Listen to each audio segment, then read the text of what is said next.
A rope can silence a voice, but it can never silence the truth. For truth, much like a river, will always carve its path through the hardest of stone. The sun beat down on Redemption Hollow, baking the dust of the central square into a hard, pale crust. Eliza stood on the raw lumber of the scaffold, the heat shimmering around her. A coarse rope hung from the crossbeam above, its shadow a dark snake at her feet. The town watched in silence, their faces a collection of hard lines and averted eyes. There had been no trial, no jury, just the swift judgment of one man. Sheriff Hawley, a man whose loyalty was bought and paid for, stood by the steps, his arms crossed over his starched shirt, his expression unreadable. He was waiting for the signal, across the square. In the cool shade of the saloon's second-story window, Bartholomew Finch observed the scene. He was a man carved from granite and greed, the owner of nearly every acre in the county. It was his verdict that had placed Eliza here. Her crime was an act of mercy, twisted into betrayal. The whispers in the crowd confirmed it. She was helping the savages, a woman hissed to her neighbor. Gave them medicine. Finch wanted the Cheyenne lands, and any act of kindness toward them was a threat to his ambition. Eliza was merely a pawn in his cruel game.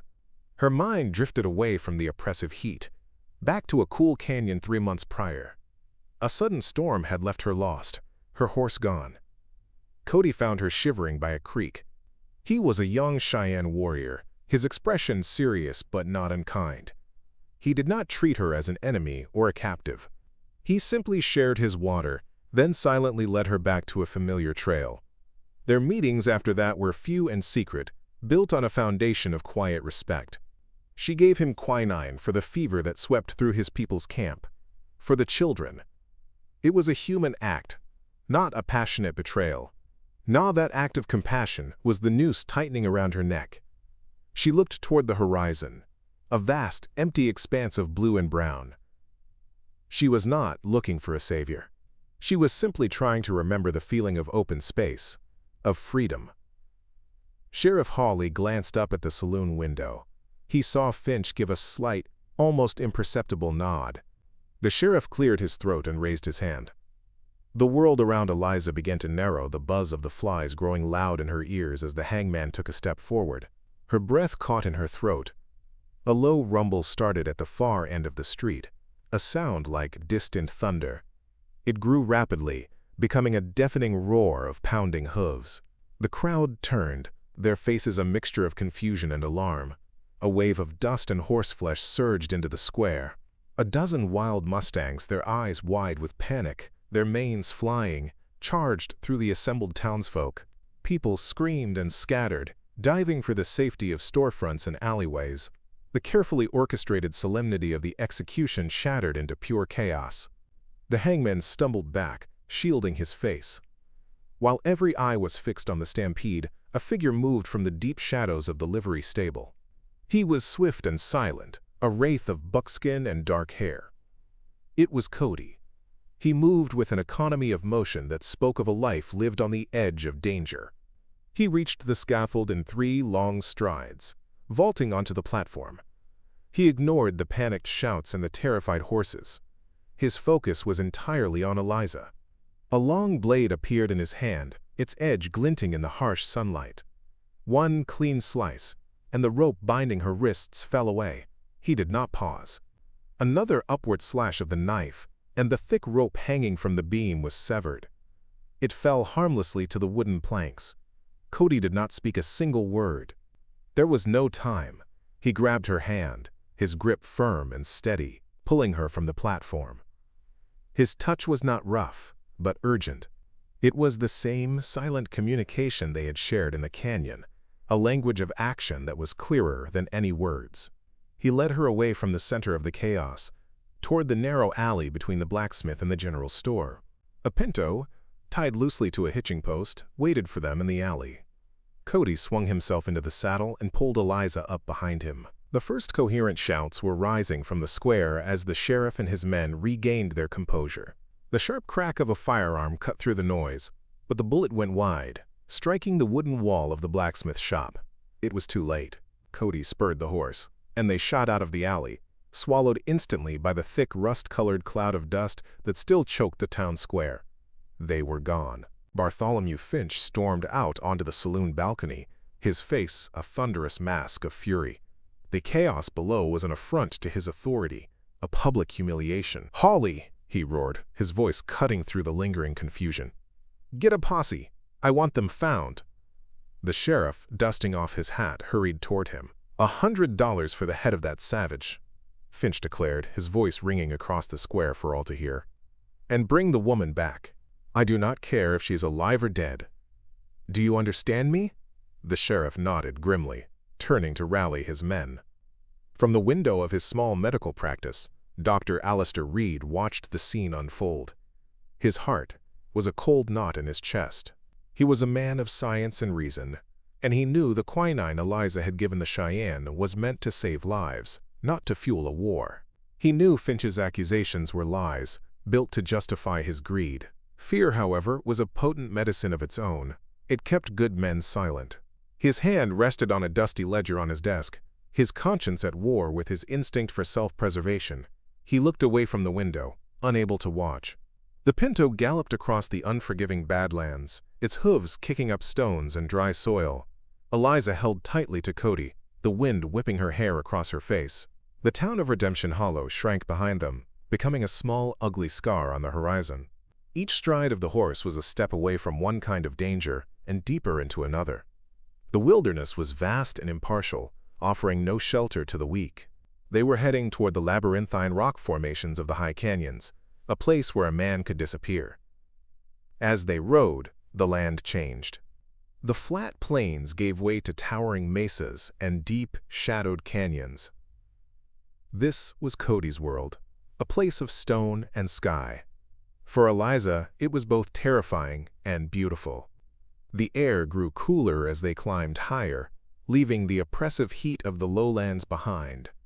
They were fugitives now, hunted by a man who would not stop until he had what he wanted. The raw, red mark of the rope on Eliza's neck was a constant reminder of how close she had come to death, and how far they still had to go to find safety. As twilight painted the sky in shades of purple and orange, Cody led them to a shallow cave. It was hidden behind a thick curtain of wild grapevines invisible from the main trail. Inside, he built a small, smokeless fire from dry willow branches. The flickering light cast dancing shadows on the stone walls. While the fire warmed the small space, he took a water skin and a clean cloth. He gently cleaned the raw abrasions on Eliza's wrists and neck, his touch surprisingly tender. He worked in silence, his focus absolute. The warmth of the fire slowly thawed the cold fear inside her. She finally found her voice, a dry whisper in the quiet cave. I thought you had left," she confessed, her gaze fixed on the flames. "When they accused me, a part of me believed I was truly alone." It was a difficult admission, a moment of complete vulnerability. She had been so certain of his honor, yet the town's hatred had almost poisoned her faith. To say it aloud was to release a weight she had carried all day. Cody paused, looking at her from across the small fire. His dark eyes reflected the flames. "Finch does not care about you or me," he said, his voice low and steady. "There are whispers of silver in the hills where my people live. He needed a reason to drive us out, a reason the town would accept." He explained that her act of kindness had been the perfect excuse. "He can now call us hostile, call us heathens who threaten good folk. It is all for the land, Eliza. It has always been for the land." His words washed over her, clearing the fog of confusion and fear. It was not a simple story of a vengeful town. It was a calculated plot, driven by greed. A heavy silence settled between them, but it was no longer a silence of uncertainty. It was a shared understanding. Their fates were now intertwined, not just by a moment of violence, but by a common enemy. She looked at him, truly seeing the quiet strength and intelligence behind his stoic expression. Their fight for survival had just become a fight for justice. The first hint of dawn was a pale gray line on the horizon when a faint sound broke the morning stillness. The distant, sharp bark of a dog. Cody was instantly alert. He smothered the last embers of the fire with sand, plunging the cave into darkness. "Bounty hunters," he whispered, his voice tight. Finch did not waste any time. He peered through a crack in the rock, his eyes scanning the landscape below. Two riders were moving slowly along the base of the canyon, a hound on a leash sniffing the ground ahead of them. They were on their trail. "We must move," he said, grabbing their meager supplies. "And we must be quiet." He led her out of the back of the cave, through a narrow crevice that opened onto a steep, rocky slope. This was not a trail for horses or for the careless. It was a goat path, a treacherous maze of loose scree and sharp ledges. For Cody, it was a familiar map. He moved with a confident, silent grace, testing each foothold before guiding Eliza where to place her feet. The hunt had begun, a deadly game of cat and mouse in the heart of the wilderness. They spent the day moving through the high country, always staying just out of sight of their pursuers. Cody was not looking for a direct confrontation. He was using the land itself as a weapon. He led them toward a narrow box canyon he knew well, a place where the walls were steep and the floor was soft, shifting sand. He had them wait on a high ledge, hidden behind a cluster of ancient junipers, as the two bounty hunters rode into the trap below. Their horses immediately began to struggle, sinking to their bellies in the deep, loose sand. As the men cursed and fought to free their mounts, Cody dislodged a large, precariously balanced boulder on the ridge above the canyon entrance. It crashed down, followed by a shower of smaller rocks and dirt, creating a barrier that blocked their only way out. He had not hurt them. He had simply disarmed and stranded them. It was a warning, a clear message that this territory belonged to him. Watching the two helpless men below, Eliza understood with chilling clarity. A simple escape was not enough. Bartholomew Finch would never stop sending others. Days later, they found refuge in a long-abandoned cabin tucked away in a grove of cottonwood trees by a clear, running creek. The roof was sagging and the door hung on one hinge, but it was shelter. It was a place to breathe. They worked together to make it habitable, patching the roof with mud and leaves, clearing the overgrown brush from the doorway. As they worked, a quiet determination began to replace the fear in Eliza's heart. She was no longer just a survivor. She was a fighter. A slow, righteous anger simmered within her. One evening, by the light of a crude tallow candle, she found a half-used pencil and a few sheets of yellowed paper in a rotting crate. An idea took root in her mind, a plan that did not involve running or hiding. She began to write. Her hand was stiff at first, but soon the words flowed. She wrote not to a friend or a family member, but to a man she had known years ago, the fiercely independent editor of the Denver Chronicle. She knew he was a man who valued truth above all else. She did not write a plea for help. She wrote an indictment. With painstaking detail, she documented Bartholomew Finch's reign of terror in Redemption Hollow. She described his land grabs, his manipulation of the law, and the false accusations that had led her to the gallows. She wrote about the rumored silver, the pressure on the townsfolk, and the way he used fear as his primary tool. It was a testimony, a weapon made of words. She hoped, with every fiber of her being, that it would be enough to expose him to the world outside his tiny kingdom. When she finished, she read the letter to Cody. He listened intently, his expression unreadable in the flickering candlelight. When she was done, he simply nodded. "Words can be like arrows," he said quietly. "If they are true, they fly straight." The next day, he found a traveling fur trapper making his way north. For the price of a freshly caught rabbit, the trapper agreed to carry the letter to the next mail stop on the line to Denver.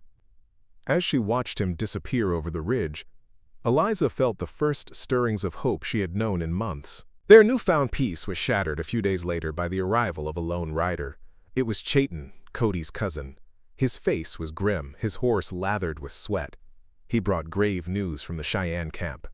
Finch, enraged by the failure of the bounty hunters, had abandoned all pretense of subtlety. He had gathered a large group of armed men, calling them a deputy force, and was preparing to drive the tribe from their ancestral valley by force.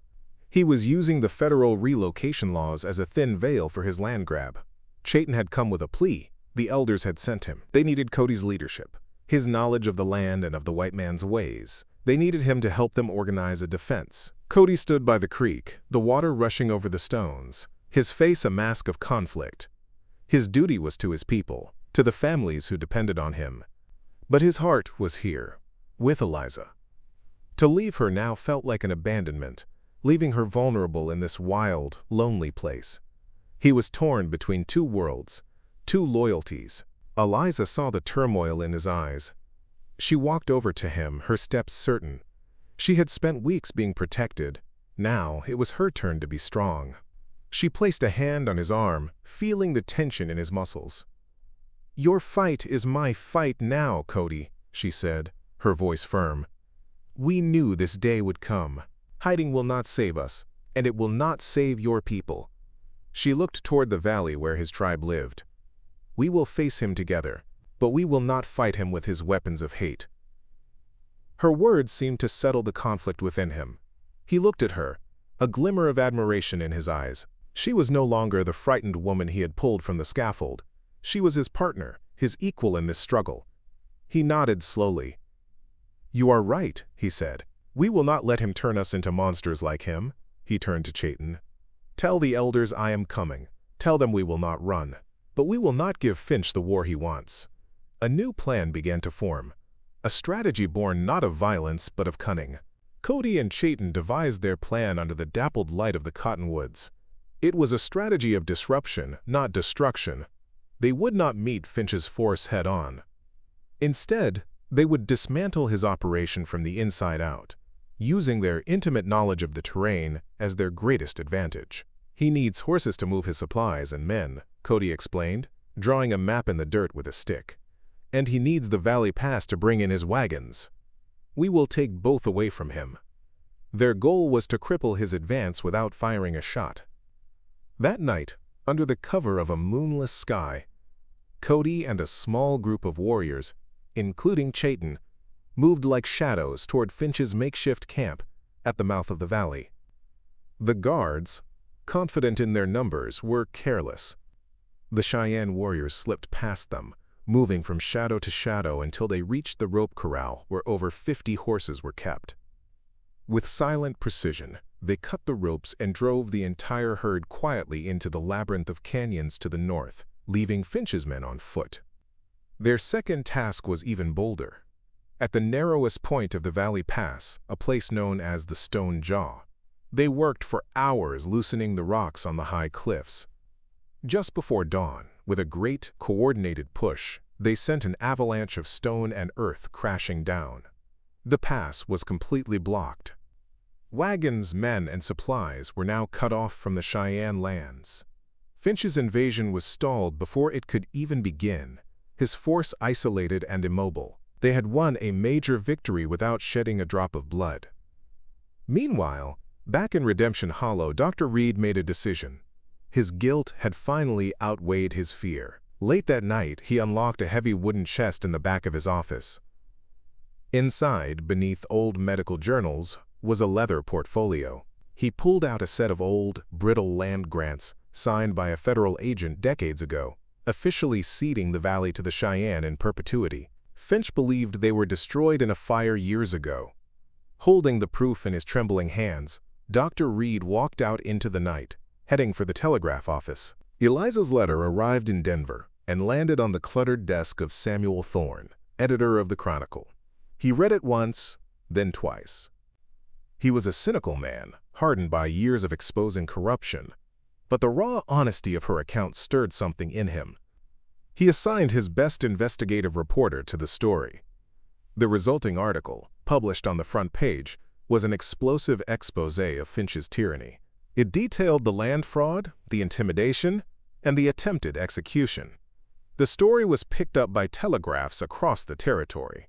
The article in Dr. Reed's telegraphed message to the territorial governor created a political firestorm. The authorities could no longer ignore the lawless kingdom Finch had built. A United States Marshal, a tough, no-nonsense veteran named Elias Stone, was dispatched to Redemption Hollow with a small detachment of deputies. His orders were clear: investigate the allegations, enforce federal law, and restore order by any means necessary. He arrived in town just as Finch was furiously trying to organize his stranded and horseless men. Marshal Stone's arrival was swift and decisive. He walked directly into the saloon where Finch was raging and placed him under arrest for conspiracy and attempted murder. When Sheriff Hawley tried to intervene, he was arrested for complicity. The legal ground for the arrests was solidified when Dr. Reed, protected by the marshal's presence, presented the original land grants. The bounty hunters, found wandering on foot by the marshal's patrol, quickly confessed, implicating Finch to save their own skins. The power structure of Redemption Hollow crumbled in a single day. The townsfolk, who had lived under Finch's thumb for so long, watched in stunned silence. Their fears slowly gave way to a collective dawning shame. They had stood by while an innocent woman was nearly killed. They had believed the lies because it was easier than standing up for the truth. As Finch and Holly were led away in chains, a heavy silence fell over the square, the same square where Eliza had stood on the gallows. It was the silence of a town reckoning with its own soul. Autumn sunlight, golden and soft, spilled into the valley. A fragile peace had settled over the land. With Finch's empire dismantled and his lands seized by the federal government, the rights of the Cheyenne to their ancestral home were officially and finally affirmed. Cody and Eliza returned to the small cabin by the creek. What had once been a temporary hideout had, through shared struggle and quiet moments, become their home. The wild, lonely place was now a sanctuary, a testament to their resilience. One afternoon, a small figure appeared at the edge of the clearing. It was a young girl from Redemption Hollow, the blacksmith's daughter, made an orphan by the fever that had swept the town weeks after Finch's arrest. She was thin, and her dress was ragged, but her eyes were clear. She had walked for 2 days to find them. Eliza and Cody took her in without a word of question, offering her a bowl of warm stew and a place by the fire. Their small family, born from violence and loss, had grown. In the evenings, they would sit on the small porch they had built. Cody, patient and gentle, taught the little girl, whose name was Sarah, how to carve a small bird from a piece of soft pine wood. He showed her how to follow the grain, how to make the wings look as if they were ready for flight. Eliza would watch them, a quiet warmth spreading through her chest. This simple, peaceful scene was the antithesis of the world they had escaped. It was a life built, not taken. She often touched the faint scar that remained on her neck. It was no longer a brand of shame or a reminder of terror. It was a mark of survival, a line in her own story that separated before from after. She had not just found safety, she had found her place. Here, in this quiet valley, beside the man who had risked everything for her, she had discovered that justice was not something given, but something fought for. And love was not a weakness, but the strongest shield against the darkness of the world.